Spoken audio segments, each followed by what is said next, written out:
स्वामी विवेकानंद से अपने उपदेशों में अक्सर कहते थे कि धन कमाना चाहिए। एक दिन उनका एक शिष्य ये बात सुन रहा था तो उसने पूछा कि आप तो सन्यासी हैं और आप ही कह रहे हैं कि धन कमाओ। ये बात तो मेरी समझ में नहीं आ रही है। विवेकानंद जी ने कहा कि धन कमाना चाहिए और धन दो प्रकार के होते हैं। पहला धन है जिससे हमारा जीवन चलता है, जिससे खाने पीने और रहने का खर्च चलता है। दूसरा धन है जिससे हमारा चरित्र अच्छा बना रहता है।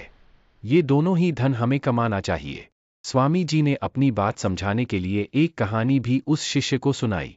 उन्होंने कहा कि एक व्यापारी अपने नौकर के साथ ऊंट खरीदने के लिए गया और उसने एक ऊंट पसंद किया। ऊंट खरीदकर अपने घर ले गया। घर पहुंचकर उस व्यापारी ने ऊंट की पीठ की से गादी हटाई तो वहां एक हीरों से भली थैली मिली। व्यापारी ने हीरे देखे तो वह समझ गया कि ये ऊंट के मालिक के हैं। व्यापारी के नौकर ने हीरे देखे तो वह बहुत खुश हो गया। उसने कहा कि हमें तो ऊंट के साथ खजाना भी मिल गया है। व्यापारी ने उससे से कहा कि हम सिर्फ ऊंट खरीद कर लाए हैं, इन हीरों पर अपना कोई हक नहीं, इसलिए हमें ये लौटाने होंगे। व्यापारी तुरंत हीरों की थैली लेकर ऊंट बेचने वाले के पास पहुंच गया और थैली लौटा दी। ऊंट का व्यापारी अपने ग्राहक की ईमानदारी देखकर बहुत खुश हुआ। उसने ग्राहक को एक हीरा देने की इच्छा बताई, लेकिन ईमानदारी व्यापारी ने हीरा लेने से मना कर दिया। जब हीरों के मालिक ने बार बार हीरा रखने की बात कही तो ऊंट खरीदने वाले ने कहा कि मैंने तो पहले से ही 2 हीरे रख लिए हैं। ये बात सुनते ही हीरों का मालिक गुस्सा हो गया।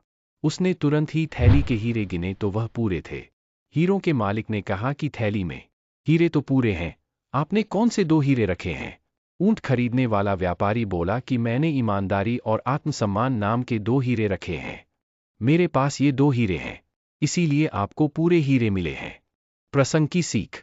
ये कहानी सुनाने के बाद विवेकानंद जी बोले कि ईमानदारी और आत्मसम्मान भी धन की तरह ही हैं। हमें इन्हें भी बनाए रखना चाहिए, तभी जीवन में सुख शांति